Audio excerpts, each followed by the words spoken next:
Hello guys! Welcome back po ulit sa aking channel. So this is Faye and for today's video po ay dito po tayo sa Hala application. So ang topic po natin ngayon, ang i-share ko po ngayon ay kung paano po ma-recover yung inyong password sa pag-withdraw kung nakalimutan po. So paano po ma-recover yung nakalimutang password.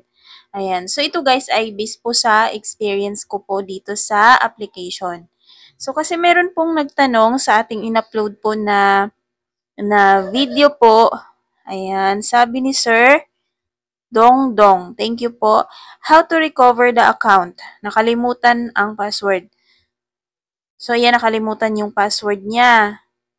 Ito din po. Paano po mag-verify kung nakalimutan ang password.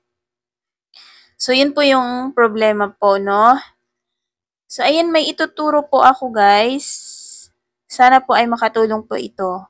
Yan, sa dashboard ninyo, kung nga rin mag-withdraw po kayo dito. Kaso, hindi ko siya ma-withdraw ngayon kasi hindi pa siya 100,000. So, kapag nag-withdraw kayo niyan, dito sa currency type, ay Philippines, dito. And then, payment method, GCash, or kung ano man ang gusto ninyong payment method. Tapos, dito naman, lagay nyo lang yung all. So, pag nakalimutan po yung password po ninyo, punta lang po kayo sa settings. Ayan, dito po sa settings. Ayan. So, dito yung dashboard ninyo, no? I-scroll up nyo lang po ganyan. Slide up. So, nandyan po yung settings sa baba. Click nyo po yung settings. Yan, dito po, andyan po yung account manager. Yan, i-click nyo po yan. Yan, so nandito po yung inyong mga account settings. Account password. So, this password is used for account login. So, kung meron nag-set po kayo ng password sa pag-login, ayan, dito nyo po yun palitan. Tapos, dito naman sa security password, ito yung sa may withdrawal password. So, this password is used for payments and transfers. So, yung mag-withdraw ka, nag-set ka ng password, tapos nakalimutan mo, so dito mo lang po titingnan. So, papalitan. Yan, i-click niyo po yung change. Ayan, so kung nakalimutan mo, ayan, may forgot password po dyan. Kasi yung enter old security password, so hindi nyo na po maalala nyo, yun, di ba? Ayan, so, i-forgot password po natin. Sa forgot password, ayan, i-click natin yan. So, ayan guys, hingihan po kayo na face authentication dyan. Nagpapatunay na kayo po yung may-ari ng account. Ayan. So, ayan. Face out lang po kayo dyan.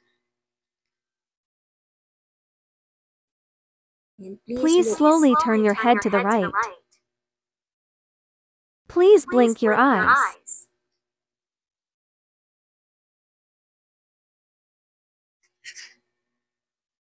Please open your mouth slightly. Please slowly turn your head to the right. Please slowly turn your head to the left.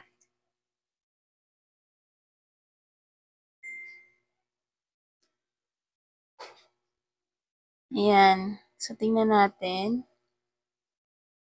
Ayan. So, ayan guys. Mag-set na po kayo dyan ng panibagong password po ninyo. Ayan. Ay, wait lang. Mali. Kuwari mag-set ako. Ayan. Sure. Ayan. So, na-change na po yan. So, okay na po yan. Pwede na po kayong mag-withdraw. At huwag nyo na po siyang kalimutan. So, yun lamang guys ang way na alam ko na kung paano maalala or ma-reset yung inyong password. Ayan. So, thank you for watching po and happy earnings po dito sa Hala application. Bye po!